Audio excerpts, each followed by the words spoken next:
Have gone live. Welcome to the Crafty Boys. And welcome, everybody. Come drink beer with us because we're down a couple people. And they're not here because one has an exam tomorrow and the other's got the sniffles. The sniffles? How can you catch a cold in this day and age when I'm washing my hands every other 5 who catches minutes? a cold during COVID? I have two little bottles of like this hand sanitizer on my desk. I mean, come on. How can you get your cold? Like, the flu and the cold are down. Somebody isn't sanitizing their hands and washing them regularly and wearing the mask like they should. Dave. Well, he did imply potentially that he was made ill by his live-in partner. So maybe, or no, no. Maybe it's just a convenient excuse that him and his live-in partner are, Well, that's true. got other things going on tonight. You know what I'm saying? They could be. That's true. I know what you're saying, man. I totally am. I'm reading what you're putting down. But you know what? It's Wednesday night, so I was looking forward to having a beer. So we're going to have a beer tonight. We're going to soldier on. A real beer, not that wussy beer that we've had That's before. Right. Yes. I'll what are you drinking? I'm drinking where is it? Here we go. It's Moon Underwater, your local brewery in Victoria. It's their Tranquility, the Tranquility California IPA, which I have had once before, but I think I had it in Victoria. So yes, I believe I've had it before as well. It's been a while since I've actually had this, so it's not bad. I was IPA. I mean, but I'm anxious to hear about what you have to say about it in the right here and now. Well, you will in about 30 seconds when the peanut gallery comes to get their beer.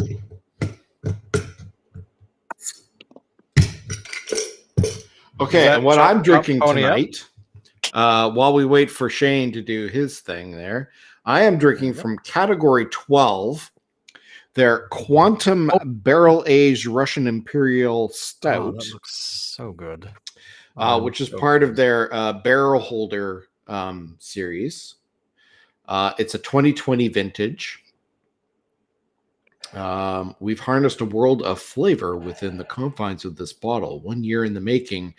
1 year in the making, the natural richness of our Russian Imperial Stout has leveled up after resting with oak bourbon barrels to create a sensory experience that is just right.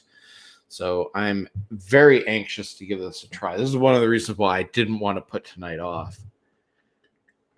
Oh my God. Oh, look at this. That's like motor oil. This one is really fragrant. And I'm enjoying. Oh, that's a very light one. I like that. That is something that is worth checking out.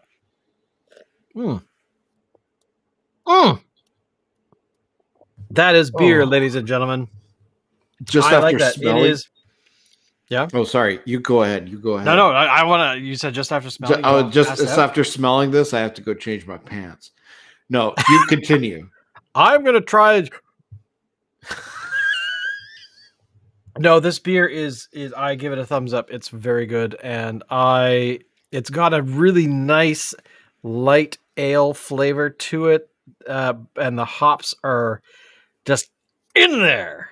And they are not overpowering my taste buds. They're actually, I don't know. It doesn't actually say on the bottle what kind of hops they use, but I'm thinking Centennial somewhere in there.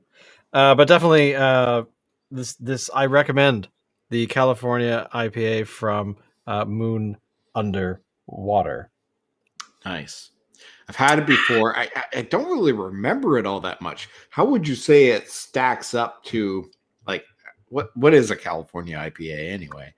Well, generally it is made with real Californians. They ship them up to Victoria. They shove them into a meat grinder, and they just that's how they do it. Right. So it's a secret recipe. You're not supposed to know that it's made with human beings. But Right. overall, I give it a thumbs up.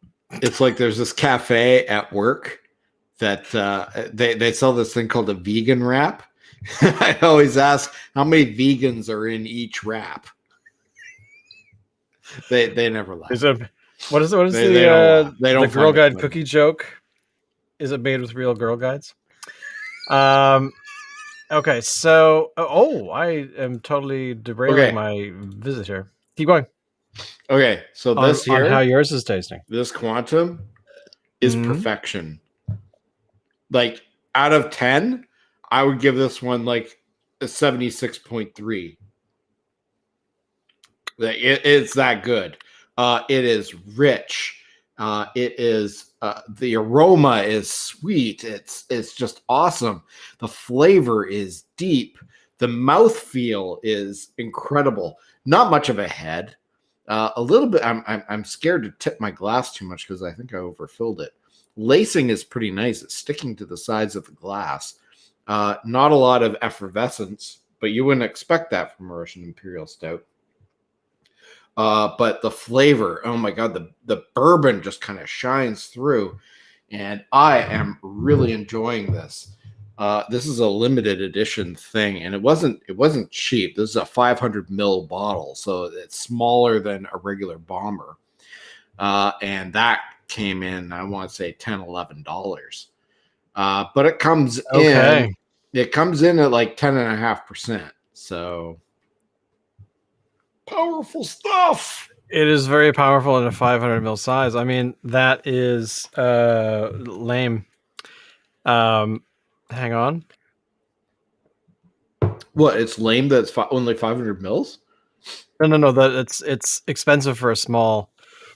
It is. It beer like is. that. But I mean, considering that it took them a year to make this beer, and literally how it tastes, I mean, this thing is fantastic. I can understand it. You know, this isn't the kind of beer that you would go down to category 12 and get a growler fill. I'd be shocked if they're offering this for growler fills. Can you imagine how much that would cost? Highly doubt it. Yeah, it would be insanity. A growler fill would probably be like $50. I was going to say you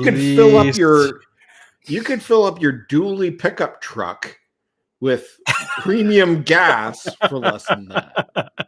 That's true. I mean, there's definitely a thing to be said about what kind of beer warrants a price like that, and I think the aging beer, especially the rice beer, totally not what I meant to say. The bourbon aged beer, the stuff that's had some sort of aging process for the beer seems to be far more expensive, which is understandable because it's been sitting around taking up space, too often or for long enough. So they want to get it out the door and they want to get it into our palates and they want it to be good. But of course they need to charge a premium for that kind of thing. Well, also the bottle too. Like, I just want to show the top part of the bottle here is a little bit different than a standard bottle would be. This lip here juts out more. Also, the bottom of the bottle is similar to what you would find in like a wine bottle, where that's actually sort of like, it's got that thumb thing that you can hold in there, and it adds a little bit of extra fancy schmanciness to it. Well, it does. I mean, and that's to keep sediment away as well, to not have your glass filled with stuff. But to be honest, I am not so concerned with beer and sediment because it's part of the process, I think, and I think we're spoiled to a certain degree because a lot of beer gets filtered, right? It gets filtered through a cleaning system so that it's taking out all the particulate and stuff like that. So it's very clear and very crisp looking. But I don't know. I think that if you were to look at some of the more traditional methods of brewing beer, there's definitely some in Europe. And you and I think Locke and Dave were looking at it a long time ago. where they have that open vat brewing. They just let natural yeast do the brewing. So they're just these big open things. So anything goes into them. And I would assume they're mildly filtered just to keep bugs out and stuff. But there's definitely some times where I have brewed beer and it's like, how the hell did that insect get in there? And I guess it'll add flavor. But it's one of those disgusting sort of realities around these kinds of things. And I it's like the thing about wine and whatnot. These sorts of brewing methods tend to have issues with things getting in, small fruit flies and stuff. Where I would suspect like whiskey and those kinds of things, not much is going to survive or even want to attempt to survive in any of those situations. No. So yeah. But overall, I think this beer, Moon Underwater, it is underwater, right? I always want to say Moon Over Water, but I don't Moon know. Underwater, yes. Is it Moon It's Underwater? a brew pub. Really an awesome brew pub. I highly recommend going if you're ever in Victoria and the brew pubs are open again and can accept people from the community at large.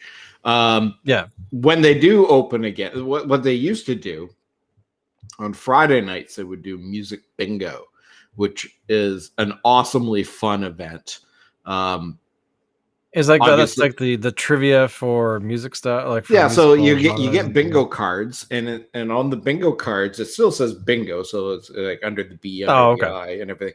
But what the instead of having numbers, you've got song titles with the artist, and what they do is they play a segment of a song.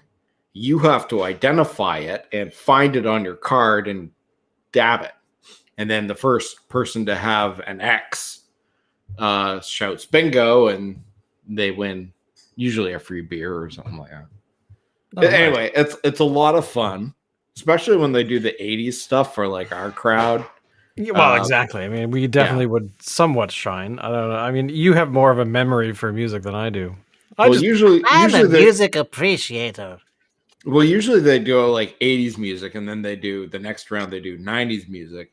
And then the final round, they'll go with like 2000s music, and I'm useless at it. So I was gonna say, like, of all the music, like when I go into my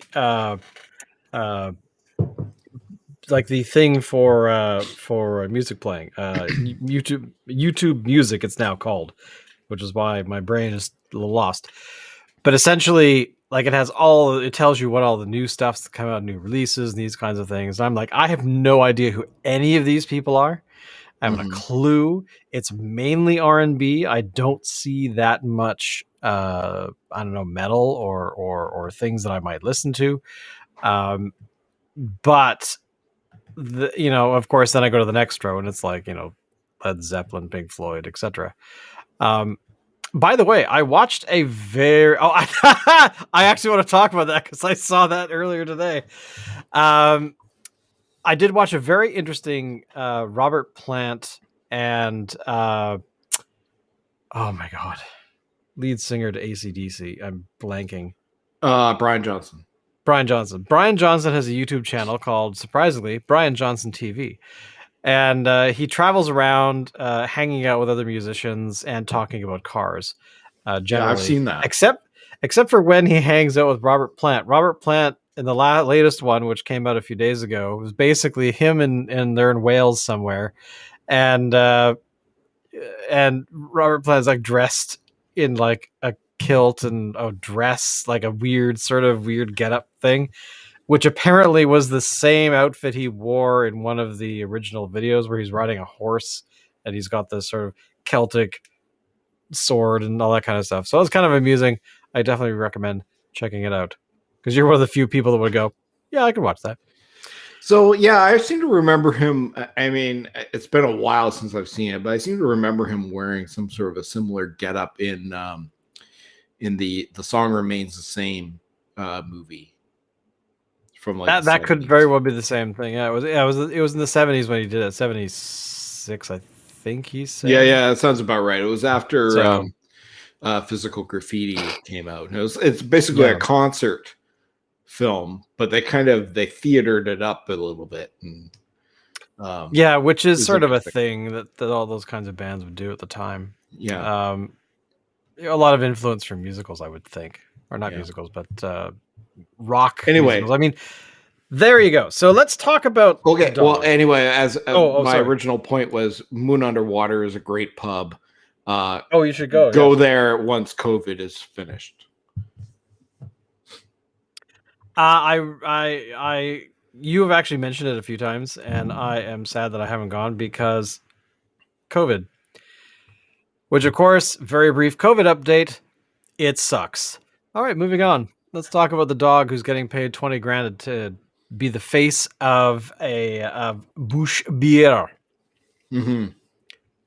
So basically, what's going on is that they want to hire somebody's dog to basically be the face for beer, and the dog will be handsomely rewarded with a $20,000 fee.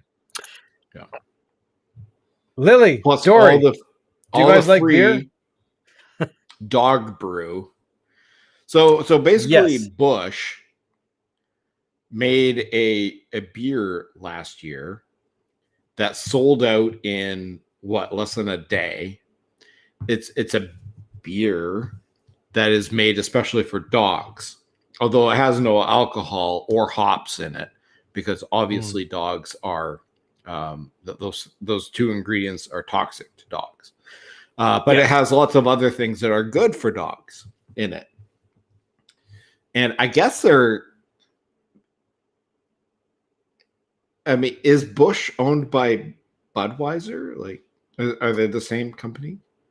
I will do a quick check. I do not know. Does the Busch family still own Budweiser? They do not. The family lost control of the business after a hostile takeover by InBev. InBev, hostile takeover. Does that mean that they showed up in the boardroom with like knives and guns and everything? It's like, get down on the ground, sign the deed. That is awful. A hostile takeover? Wow. How does that even happen? They did start another brewery called Crafty, but they shut it down about 8 years later. So what this reminds me of is Spuds MacKenzie. Remember Spuds MacKenzie? I do remember Spuds MacKenzie. So, I mean, that was a dog. He was the face of Budweiser. So I kind of feel like Busch is trying to sort of like create their own kind of Spuds MacKenzie kind of thing. Well, I mean, Spuds MacKenzie did work. I mean, it was definitely a marketing thing that was, it was interesting enough to we still remember it all these years later. Well, what's the dog doing? Every time you look to one side, it's like the dog's doing something bad. I was checking to make sure she's still laying on the couch. There she is. It's tough having a puppy, especially a big one. Yeah. I'm lucky that I got 2 dogs in December of 2019 that were much older. Like, well, one was 3 and one was 8 months, so 10 months or so. Yeah. Anyway, so basically, creating a marketing campaign for something like Spuds MacKenzie, I mean, that's basically a shot in the dark, I would think. Like back then, like the Budweiser frogs, Budweiser, that commercial.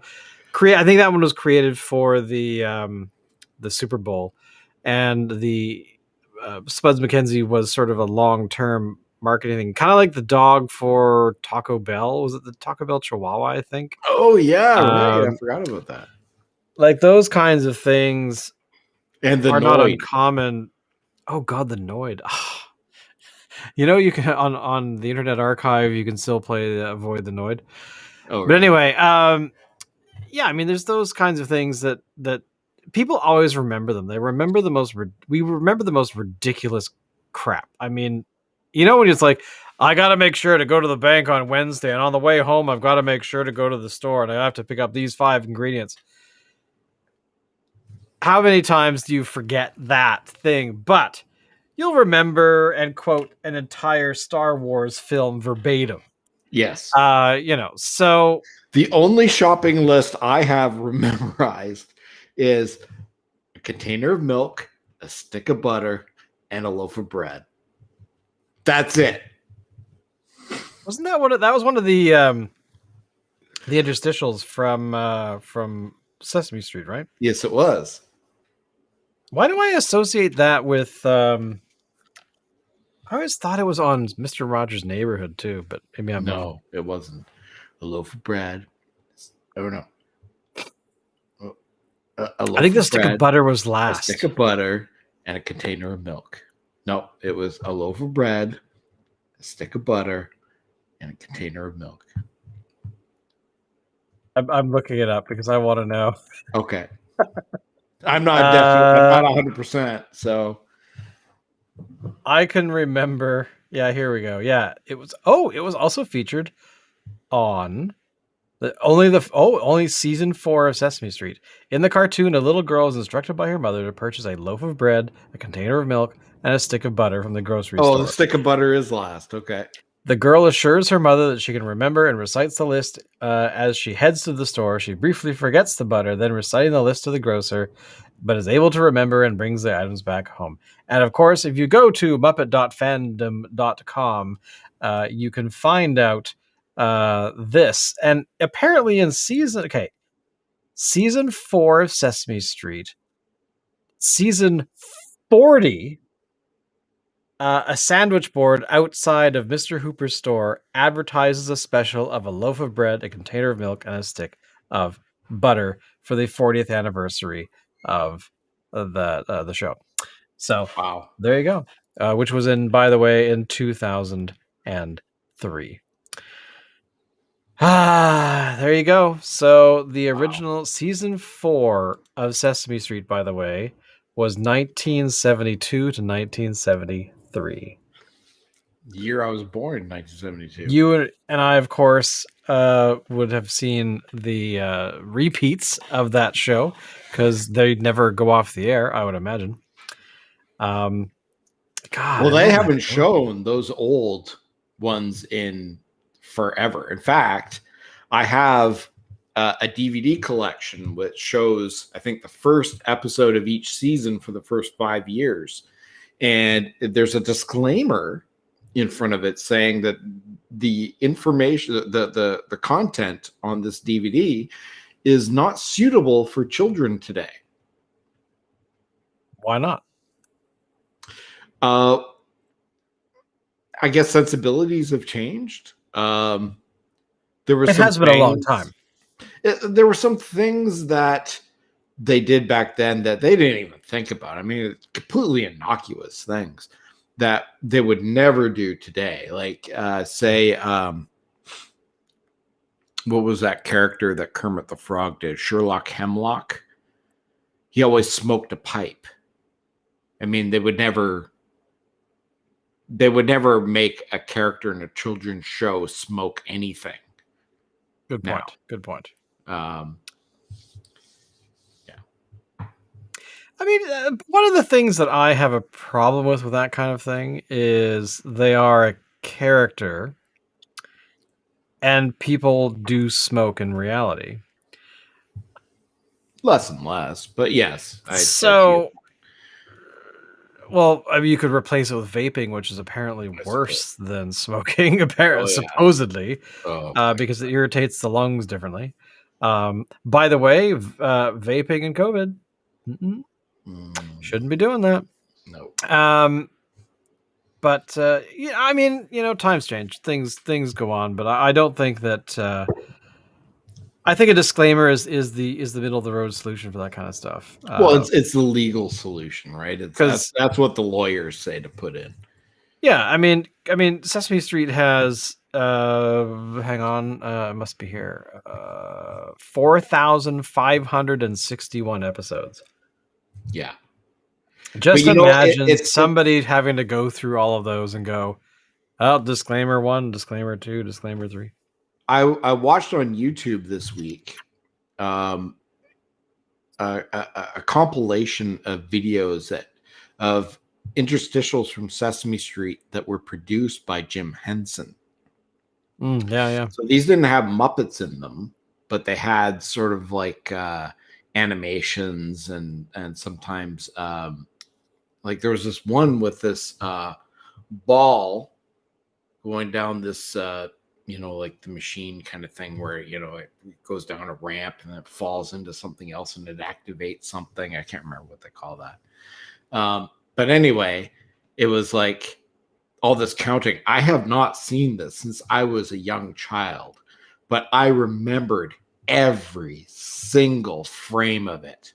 And when something was going to happen, I knew it was going to happen.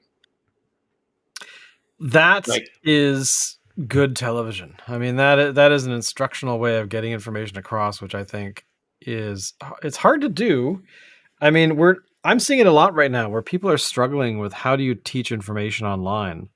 And for the last, few years, there's been this sort of uptick in you should make an online course and blah, blah, blah, blah, blah. But the reality is it's very, very hard.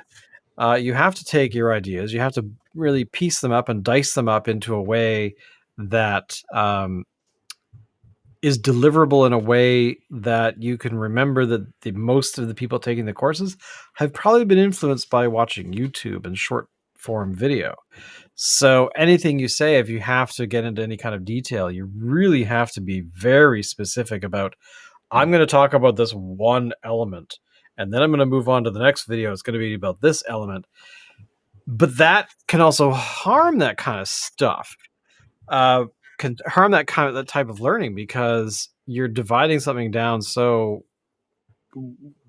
granularly that you really have to make sure that you are making the connections between these basically sound bites of learning, but add music to it. And I think people would remember it. Like I still remember 1, 2, 3, 4, 5, 6, 7, 8, 9, 10, 11, 12, the pinball animation from Sesame Street many, many years ago. I mean, I remember a lot of that sort of stuff. And it's kind of like watching Mike's The Sick and Twisted. We remember the sort of the highlights of all these sorts of videos, but the moment they start playing, if you started watching them, you'd know them right away. But the same thing for all that stuff back then. I mean, we're talking about stuff that was inserted into our heads when we were very young. And as adults, we have the nostalgia. You look like you're falling down the video minefield. I kind of am, actually. I mean, I remember a whole bunch of these. I mean, it's so incredibly crazy of the once I was on YouTube and I fell down that minefield of animation stuff, of video stuff, of my favorite thing, by the way. Go ahead. Know what showed up in my feed on YouTube the other day for no reason at all? Inbred Jed. Remember Inbred Jed? I do remember Inbred Jed. And I didn't realize that was Mike Judge. Really? Mike Judge as in, wow. As in like King of the Hill and... who knew? That's actually kind of hilarious. Yeah. Oh, God, yeah.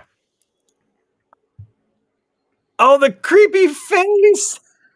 I remember that. I'm going to creep you the hell out. I remember that because it was so weird. Do you remember in Muppet Show? And I completely blanked out this character, but there was this in one episode. I think it was in season 2. Maybe it was season 1. It was the Phantom of the Muppet Show. And everybody started coming to complaining to Kermit that there was some creepy character lurking in the shadows looking at them. And he said, oh, no, that's just Gonzo. Oh, no, it wasn't Gonzo. And then it's revealed at the end that it's this character called Uncle Death. And he's Uncle revealed to the audience, Uncle Death. And man, it gave me I had nightmares because of Uncle Death. And this remember Uncle this is Death? on Sesame Street? No, this is on the Muppet Show. Okay. Uncle Death. Look up Uncle Death. I'm looking up Uncle Death Muppet Show. You show him up on the screen. Oh, that puppet. Okay, I do recall this puppet. Show him up on the screen, so everybody knows. Let me find him. He's that weird guy with the Uncle Deadly. Chin yeah, Uncle Deadly. Yes, sorry, Uncle Deadly. Here, let me share this up here. Cool. Thank you for telling me all of that, computer. Yeah, so Uncle Deadly. Yeah, so here we go. So this is Uncle Deadly, the blue reptilian-looking creature, also known as the Phantom of the Muppet Show. You know, I gotta say, well done.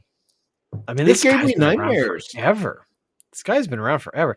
Now, the best part about Uncle Death is Uncle Deadly, sorry.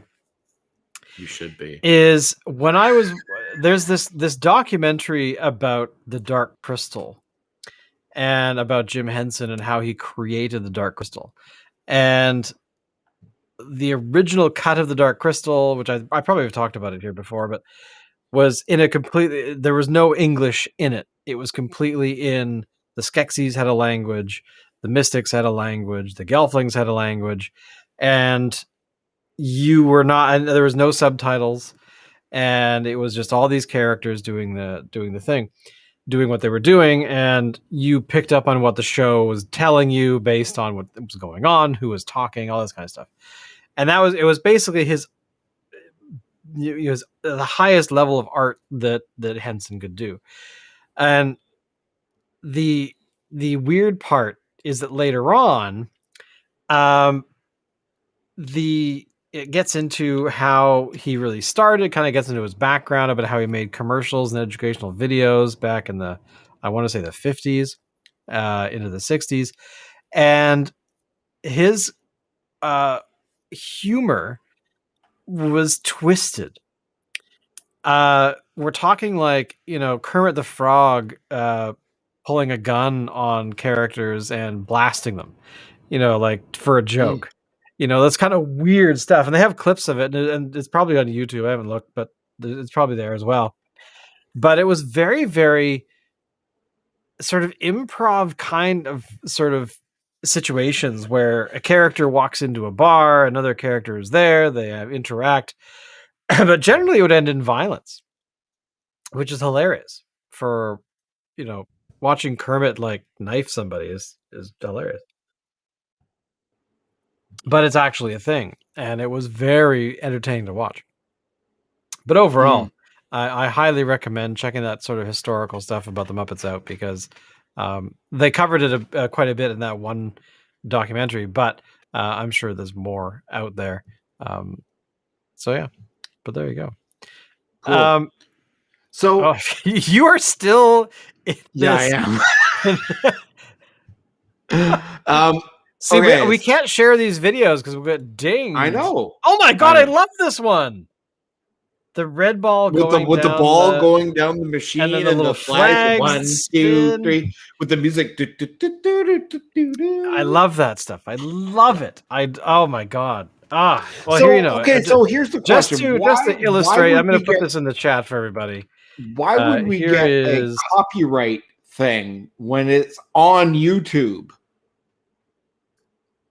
Well, here's the thing. It has music.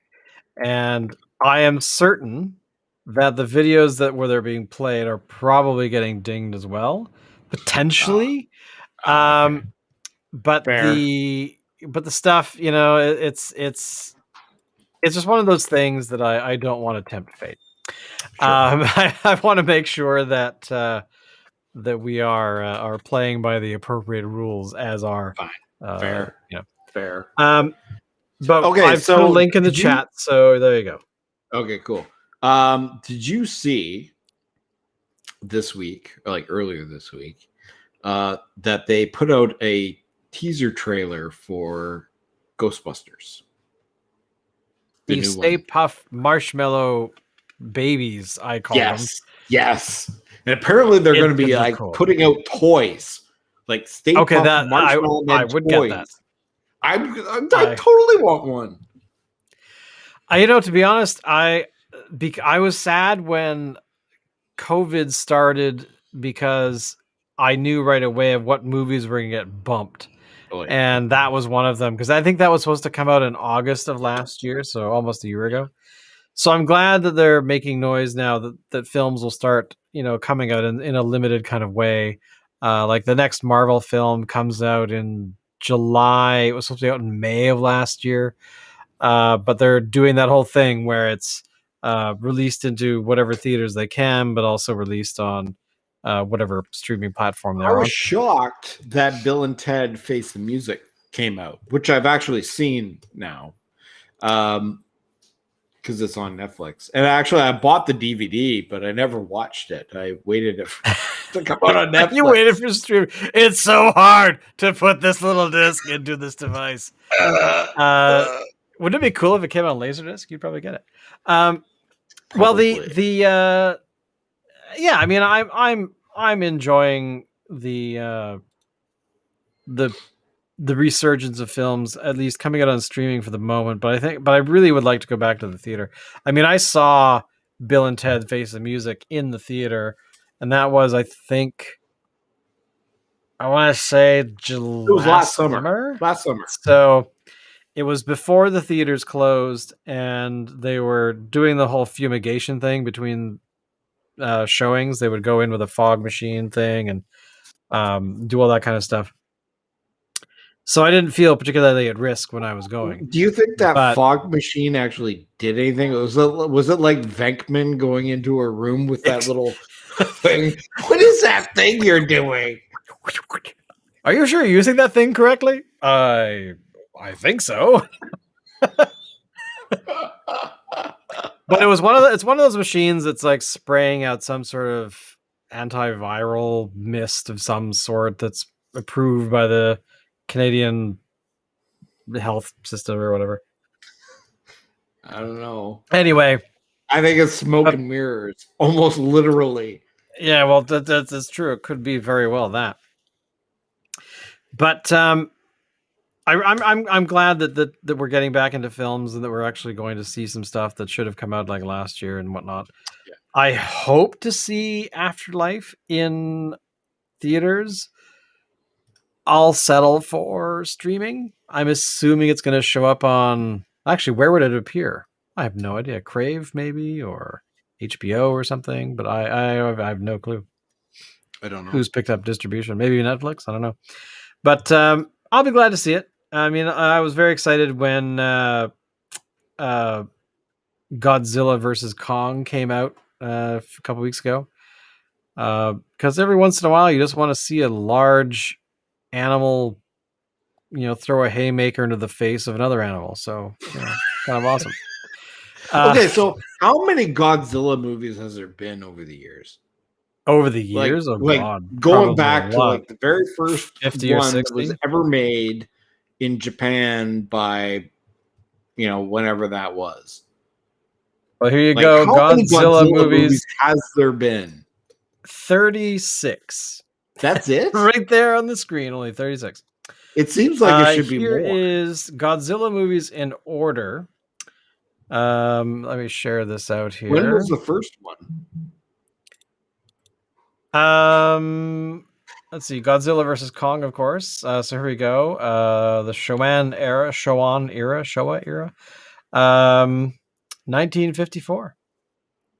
Wow. I remember watching some of these back in on afternoon, sort of 4:00 movie time on the weekends, like on KVOS or something, like one of those channels out of Seattle or Bellingham. And they used to have these incredibly old films that I enjoyed them. I remember one Godzilla time raids again. rented Godzilla versus Mecha I was Godzilla, I just going to think. say probably Mecha Godzilla because that was one of my favorites. Yeah, Which and we rented that this from one the here, Godzilla Entertainer. versus Mecha Godzilla, 1974. Which reminds me, I have not seen Terror of Mecha Godzilla. But spoilers for those who have not seen the new film. But they threw everything at this film, just like the previous one, Godzilla King of the Monsters, I think it was called, where Mecha Godzilla is, of course, in it. Oh, So really?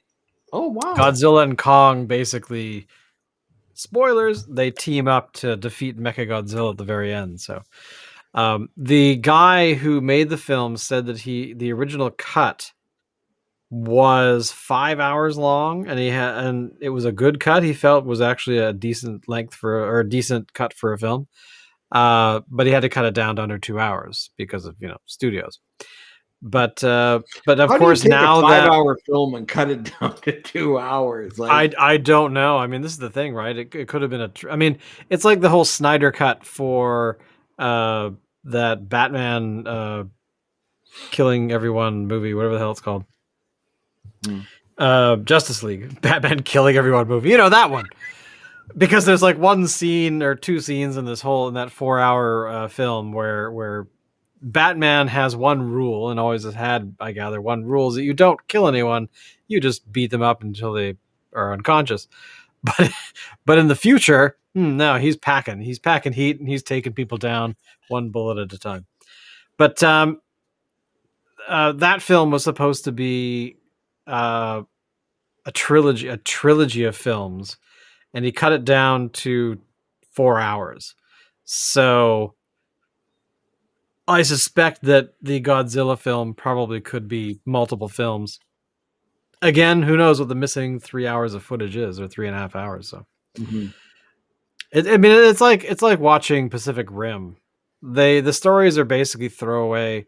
You just want to watch big, huge robots like beat the shit out of each other and beat the crap out of these alien kaiju, whatever the hells. So I'm quite pleased. Speaking of kaiju, the trailer for the Suicide Squad came out last week, and I do recommend checking it out because it's very strange, and I'm totally on board.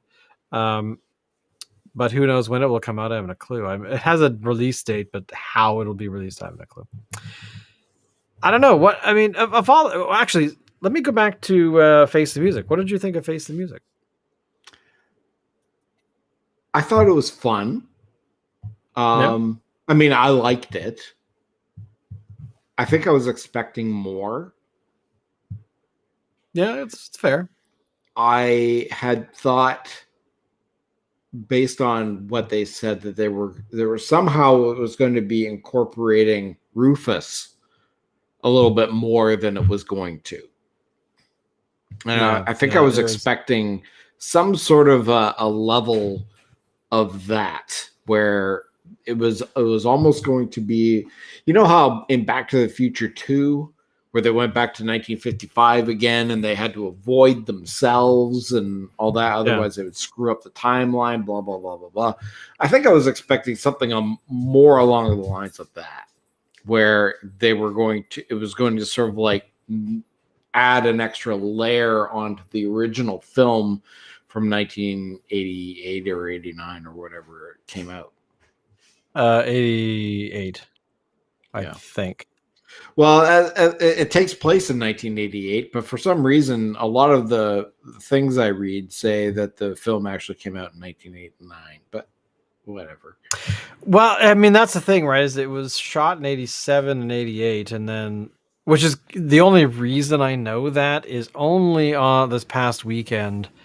I took a day off and actually went through the shooting locations for Bill and Ted's Excellent Adventure. And I had never done that before. I just, had assumed it was shot in LA and whatnot.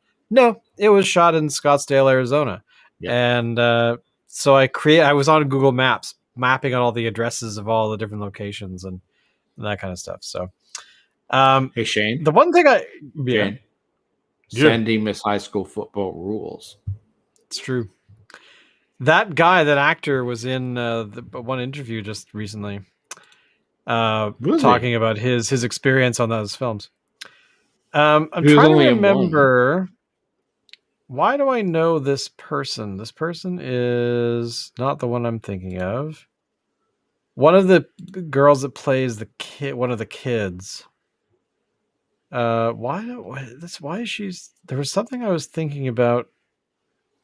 So a film that she's in that we've seen. Yeah, no, I was watching with my wife, Erin, and she immediately. It sounds like you had to think about that. Well, no, I'm saying wife for the many millions that are watching us, but I'm saying Erin for you, your benefit. When she was watching it with me, she immediately recognized one of the kids from some other show that she's watched that I haven't. So yeah, I think that's where I saw her in something and was struggling to figure why do I know this person? Of course, if she had turned around and went like, dude, then I probably would have. Oh yeah, of course. Yeah. So, and I will say this, that the two girls in it, and I apologize, I don't know their names off the top of my head here, but especially the one who played Keanu Reeves' daughter. Oh my God, nailed the character. And do you know who that daughter is? You know who no, she I is? don't. I don't. That one is the girl. Oh no, wait, sorry. Hang on, sorry. No. Let me get this right. I gotta search. I gotta look this up again. Was it her or was it the other one? Hang on. Sorry, the one who played Bill's daughter is a niece of Hugo Weaving. Her name is Samara Weaving, and she was very critical of Keanu Reeves because technically he killed her uncle in the Matrix films because he played Mr. Smith. Right. Anyway, sorry, that was a bit of trivia. There you go. Okay. Let me put it this way. If they ever decided to make a new movie series based on the two daughters, I would watch it. I think I would. I don't know. I kind of felt that when that film ended, it kind of put the whole thing to bed for me. I think it did. I think it did. But if they wanted to somehow continue on the series or make a new series that's based on the daughters and it has nothing to do with Bill and Ted. So Keanu Reeves and Alex Winter wouldn't be involved in it at all, except for maybe cameos or something. And it was entirely I could see it as a TV series. Entirely centered around the daughters. I'm there. I'll watch it. I would agree. I would see that too, especially if it was a television series, like even for one season. That would I think that would be a decent thing. I don't know about a film. I don't know. I'm kind of. My only other critique of Face and Music was Kristen Schaal. I would have liked to have seen more of her in it. Yeah, no, I agree. She was brilliant. Really, she is a brilliant comic actress. And the more we see of her in any project, the better, in my mind. Have you seen her in what's it called? It is called, I think, The Last People on Earth. The Last Man Standing. Last Man Standing? Yeah. Is that what it's called? And she's very good in that. I would say she's even better in Flight of the Conchords. which is what introduced. No, it's me called to it. Last Man on Earth. Oh, Last It's Man Last on Earth. Man on Earth. Okay. Yeah, it's a TV series of her and Will Forte. Yeah, and a bunch of other people that show up here and there. But yeah, so I like. Swear that's not what it was called, but okay. But you have the you have the power of the internet. Well, in front Last of Man you, Standing I'm not going to. is a comic series of stand-up comics that have to. Yes. Yeah. You're so right. that in theory, she could have totally been on that too. Is all I'm saying. Oh yeah. But the what is the other thing I really like her in, or you like her in? Flight of the Conchords, which I have never seen. Oh my god! I have never seen Flight of the Conchords. I know of it. I've seen clips of it, but I've never watched it. I have no Flight clue of the Conchords what it really is a supposedly a rock band from New Zealand. They've moved to New York to make it big. So it's a 2-person band.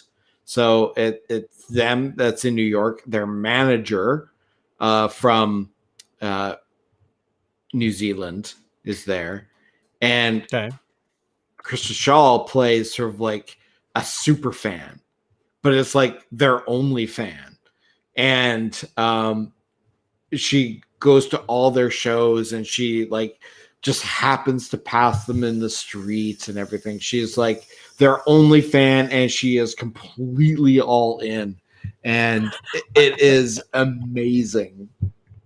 I'll have to watch that because I've heard about it so many times, but I've never actually sat down to watch it. You gotta it reminds me of a film called The History of Future Folk, which is this music film about aliens that come down and they're supposed to destroy Earth with like some sort of bioagent, but they fall in love. They've never heard music before, and they fall in love with it.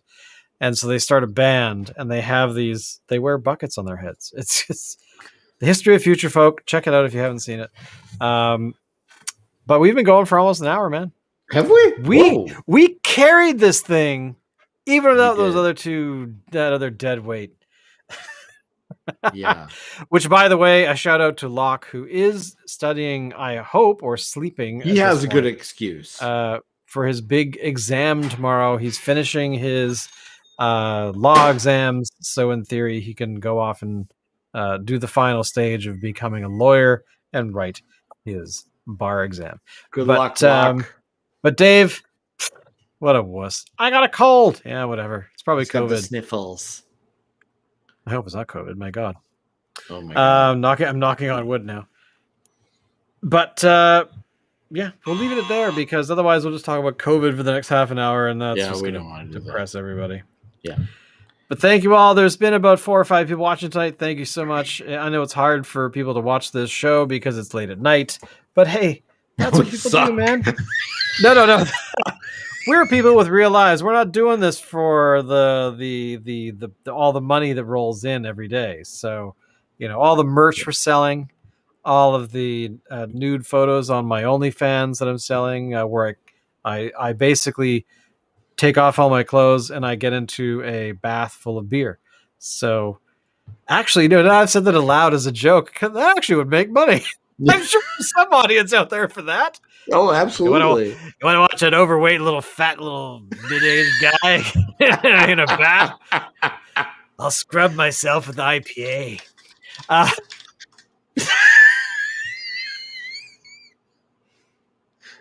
Tonight feels like a longer night. Oh, wow. See, I've said it out loud, and there's 25 people watching starting that tomorrow. Yeah, thank you.